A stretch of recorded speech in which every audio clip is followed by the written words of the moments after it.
Welcome to Biotic World. Today we are exploring one of the most fascinating processes in molecular biology, DNA transcription. It is the first process in gene expression where the genetic code in DNA is converted into a readable masses, paving the way for protein synthesis. Let's break it down step by step.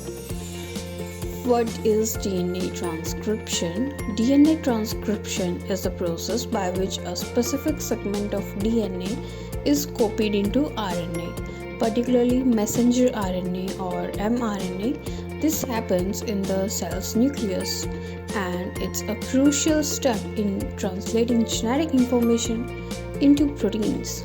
But why is this necessary? DNA stays protected in the nucleus, so mRNA acts as a temporary copy or a messenger carrying instructions to the ribosomes in the cytoplasm. So there are the several key players in the DNA transcription. Let's have a look.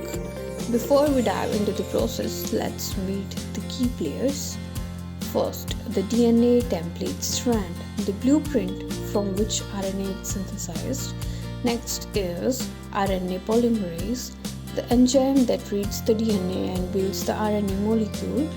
Next is the nucleotides. These are the building blocks of RNA like the adenine, uracil, cytosine, and guanine.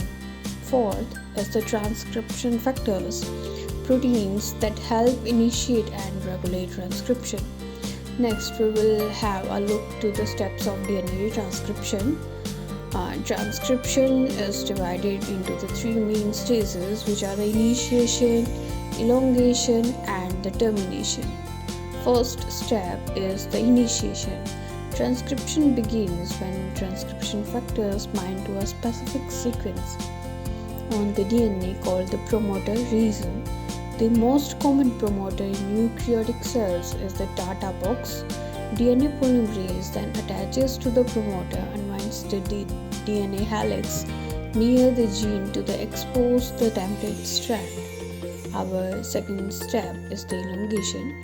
Once bound, RNA polymerase moves along the template strand in the 3' to 5' direction, synthesizing RNA in the 5' to 3' direction. Complementary RNA nucleotides pair with the DNA template, where A pairs with U and C pairs with G. The RNA strands elongates, growing as a single strand. Our third step is the termination. Transcription continues until RNA polymerase reaches a terminator sequence on the DNA. At this point, RNA polymerase releases the newly formed RNA strand, which is now called the pre-mRNA in eukaryotes. Our fourth step here after the transcription, that is post-transcriptional modifications in eukaryotes only. In eukaryotic cells, the pre-mRNA undergoes several modifications before it's ready to leave the nucleus. These modifications are capping, polyadenylation, and splicing. So let's talk about the capping. A 5' cap is added to protect the RNA from degradation and assist in ribosome binding. Second is the polyadenylation.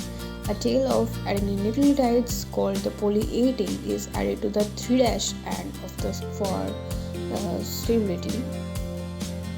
Next is splicing. Introns, the non-coding regions are removed, and hexons, the coding regions, are joined together to form a mature mRNA molecule. Now let's talk why transcription is important. DNA transcription is vital because it's the first step in expressing genes. Without it, cell could not make the proteins necessary for structure, function, and regulation. It's how the information stored in your DNA gets turned into action. Here are a few fascinating facts. Every single cell in your body contains around 2 meters of DNA, yet transcription happens with astonishing precision. In bacteria, transcription and translation can happen simultaneously, unlike in eukaryotes. Errors in transcription are rare but can lead to diseases if they occur in crucial genes. Here's the conclusion.